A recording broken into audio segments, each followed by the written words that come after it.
Reverendo Márcio, aqui no nosso quadro Reverendo Responde, tem uma pergunta aqui da Daiane Souza Viana.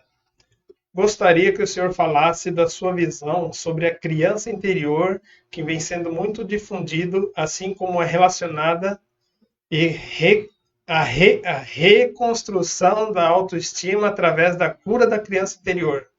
Gostaria de saber também sobre esses dois itens, se à luz das escrituras é errado buscar ter autoestima e também sobre esse conceito de criança interior. Então são duas perguntas. Na verdade são duas. Né? Essa pergunta muito interessante me fez pesquisar um pouco sobre essa questão dessa cura interior através dessa criança que você deve buscar. Sinceramente, eu não sabia, não conhecia. Né? Devo ainda pesquisar mais para aprender mais sobre isso, porque certamente vai afetar a igreja, se já não está, muitos devem já estar abraçando isso. Isso, na verdade, é um reflexo do pensamento, da autoajuda, que muitos crentes utilizam como métodos para você resolver questões emocionais, né, de estima. E esse aqui é mais um desses casos. A fundadora, ou vamos dizer, desse pensamento, a mentora maior desse pensamento, chamava Louise Hay. Ela morreu em 2017. E ela escreveu livros de autoajuda, deu muitas palestras sobre essa questão aí da criança interior. E aí eu pesquisando alguns vídeos, até foi alguns que o Adão mandou para mim, né? Andei anotando algumas frases, alguns pensamentos chaves aí dessas pessoas que defendem isso. Elas defendem, com base nesta pensadora aí, que você jamais deve se criticar, você deve se valorizar. Então você deve evitar completamente pensamentos críticos acerca de si mesmo. Você precisa conectar-se com a sua criança interior. Todos nós temos uma criança, esse é o pensamento deles. Todos nós temos uma criança interior. E aí, se você não fizer essa conexão com essa criança interior, você não terá cura nas suas emoções, nas suas dificuldades psíquicas que você carrega aí desde a infância. Eles defendem que todos os problemas emocionais que nós temos é fruto, na verdade, dessa criança interior ainda que não está resolvida, não está protegida através dessa conexão. Então, quando você tem aqueles pensamentos assim, eu não sou digno desse relacionamento saudável, né? Ou eu não tenho como ter prosperidade financeira, ou eu não consigo conquistar nada na vida, e assim por diante, esses pensamentos que deprecia a si mesmo, isso é fruto desse problema que você não resolveu, dessa criança interior aí que foi traumatizada. Então você precisa fazer essa conexão. E aí uma das técnicas, né, que eu vi de uma palestrante aí de autoajuda é que ela até faz isso no vídeo, né, ela manda, eu não fiz isso não, mas ela manda fazer lá, né, ela fala para você fechar os olhos, imaginar uma cena qualquer na sua infância, não selecionar a cena, a que vier à mente, você fica nessa cena e aí você imagina chegando em você mesmo, só que você é criança. Então você está adulto, né? Você é do futuro, está chegando lá em você mesmo quando criança, e você diz para essa criança que é você, né? Diz para ela assim, eu estou aqui para cuidar de você. Né? E essa criança tem uma idade máxima, né? Até 7 anos.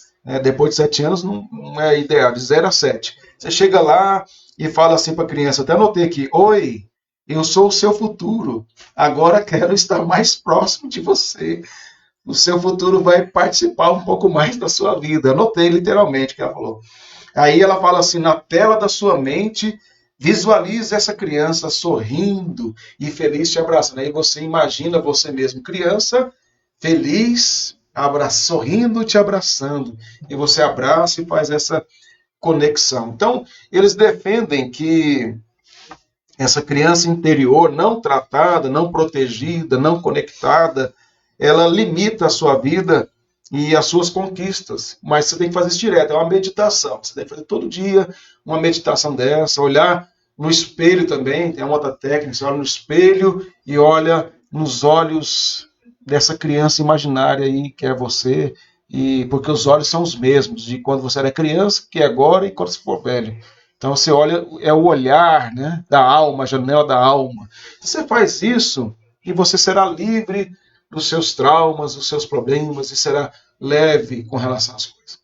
Vamos lá. E outra técnica também é você escrever uma carta para sua criança, como você escrever para uma pessoa. Ah, essa aí eu não vi. Essa aí, escrever uma carta com ela, conversando com ela na carta ali, falando tudo isso. Então você escreve essa carta e dá para o cara lá de volta para o futuro, né? Que aí ele vai lá no passado e entrega.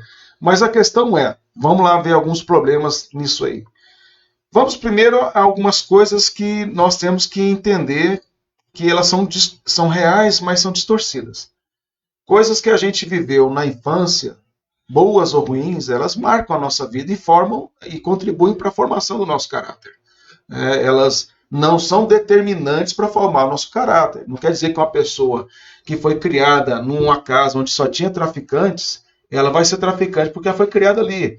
Não quer dizer que a pessoa, porque foi criada numa favela onde há, como no Rio de Janeiro, né, vamos imaginar uma favela bem violenta ali, onde a maioria dos jovens, das crianças estão envolvidas com tráfico, que aquela pessoa necessariamente ela será traficante porque ela mora ali. Então ela não é produto do meio, mas o meio traz efeitos. Né? É impossível dizer, também seria um outro extremo dizer que o meio familiar, social, não causa, religioso, não causa algumas marcas, alguns efeitos no nosso caráter. Então, tem muita coisa que a gente pode viver, às vezes, e isso na infância que a gente esquece. Há um mecanismo no cérebro, isso eu ouvi de quem é da área, né, psiquiatra mesmo, esse que eu citei antes aqui,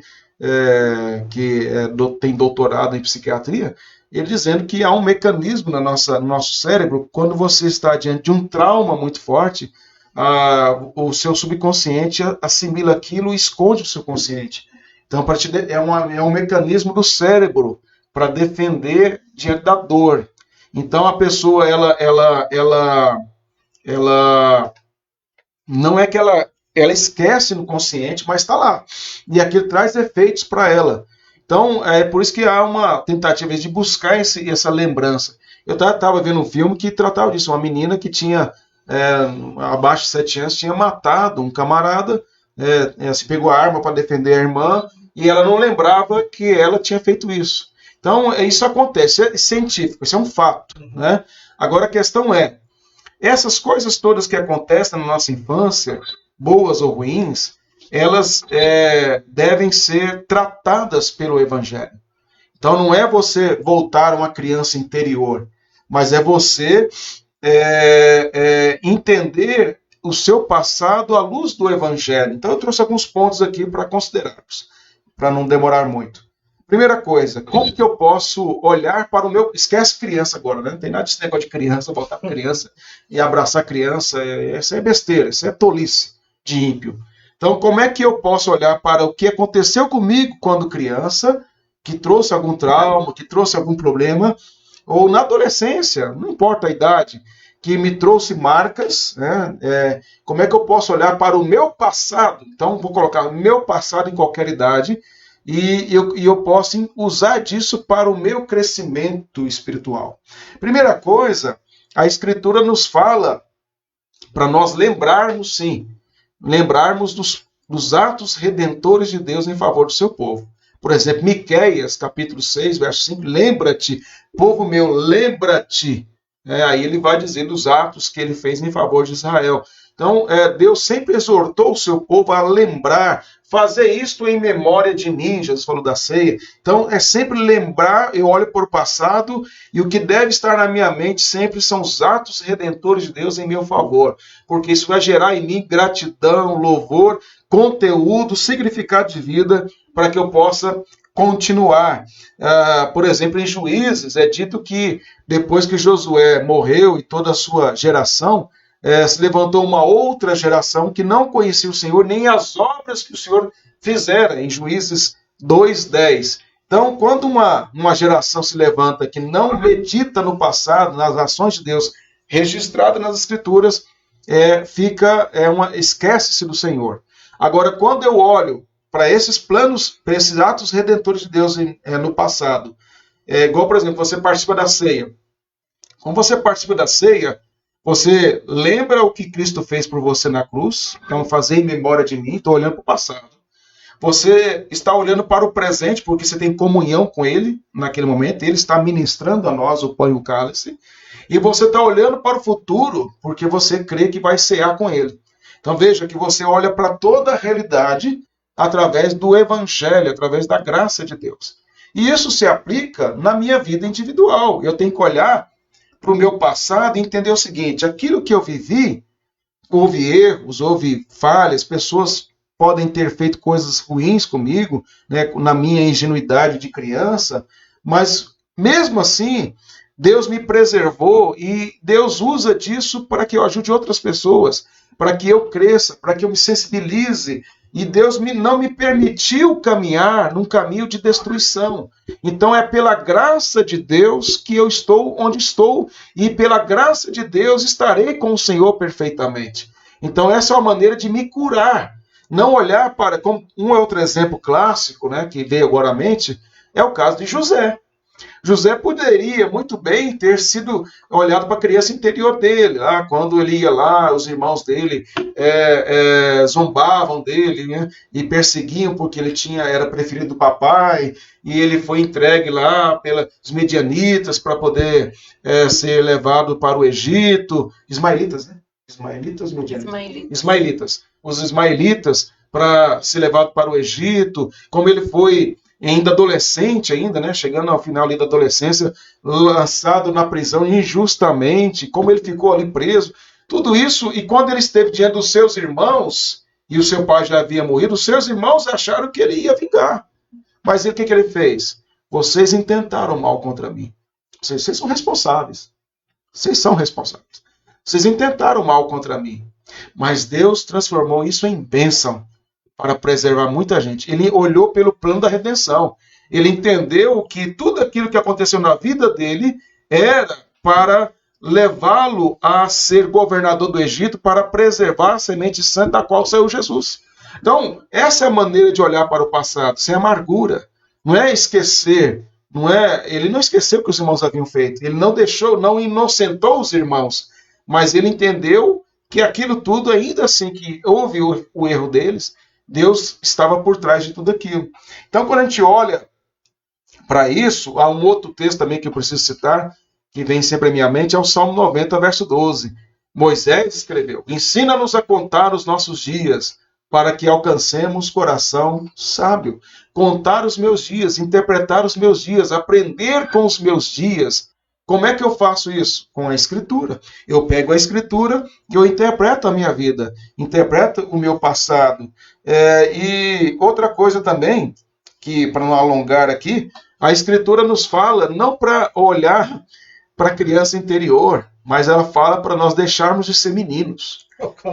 É o contrário, por exemplo, é o que Paulo diz: até que todos cheguemos à unidade da fé, do pleno conhecimento do Filho de Deus, à perfeita varonilidade, à medida da estatura, olha o alvo aí, à medida da estatura da plenitude de Cristo, para que não mais sejamos como meninos, agitados, ele fala para abandonar a coisa de menino, agitados de um lado para o outro, levados ao redor por todo o vento de doutrina, pela artimanha de homens, pela astúcia com que induzem ao erro, mas seguindo a verdade em amor, cresçamos em tudo naquele que é o cabeça, Cristo. Efésios 4, 13 a 15. Então, Paulo está falando, lógico, aqui, está usando meninos aqui, no sentido de imaturidade teológica. Então, ele está falando assim, nós temos que deixar de ser imaturos teologicamente e crescermos em maturidade e tendo como alvo a estatura do varão perfeito, que é Cristo. Então, Paulo diz em Filipenses que nós devemos prosseguir para o alvo, para o prêmio da soberana vocação em Cristo, esquecendo as coisas que para trás ficam e avançando para a que estão diante de nós. E último ponto. Você não pode se criticar, você tem que se valorizar. E é uma ênfase da autoajuda e dessa criança interior. A Escritura diz o contrário. Ela diz que nós devemos examinar a nós mesmos. Ela diz que nós devemos nos humilhar debaixo da poderosa mão de Deus. Ela diz que devemos orar ao Senhor, pedir para sondar o nosso coração e mostrar aquilo que nós não percebemos, que são falhas no nosso ser. e ele nos exaltará em ocasião oportuna. Então a Escritura está cheia de textos que falam sobre isso. E a autoestima, que ela disse, né, que é a segunda pergunta, e eu resumo aqui a resposta, é o seguinte: a minha estima só vai ser autoestima em Cristo. Eu só sou quem eu devo ser na medida em que eu imito o caráter dele. Então, quanto mais eu me aproximar dele, quanto mais eu imitá-lo, quanto mais eu caminhar com ele, mais maduro serei, mais resolvido serei emocionalmente, mais resoluto serei, mais perseverante serei. Por quê? Porque eu estarei vinculado cada vez mais ao caráter dele, até que eu e ele sejam um. Até que nós sejamos um com ele. Então, esse é o alvo do crente. É nele que é nele que eu me torno mais humano. É nele que eu me torno quem eu devo ser, progressivamente. Né? Então, a questão da estima não se dá através de uma autovalorização. A Bíblia não fala para você se amar. A Bíblia fala para você amar o próximo e amar o Senhor. Por quê? Porque nós já nos amamos tanto que nós idolatramos o nosso próprio coração. Então a Escritura fala para a gente derrubar o ídolo do coração, derrubar o sentimento pecaminoso. Então, respondendo às duas perguntas desta irmã, é isso que eu vejo de forma resumida, embora tenha falado muito. Respondida? Ou seja, você quer ler um livro excelente de autoestima, lê a Bíblia? Exatamente. De autoajuda, lê a Bíblia.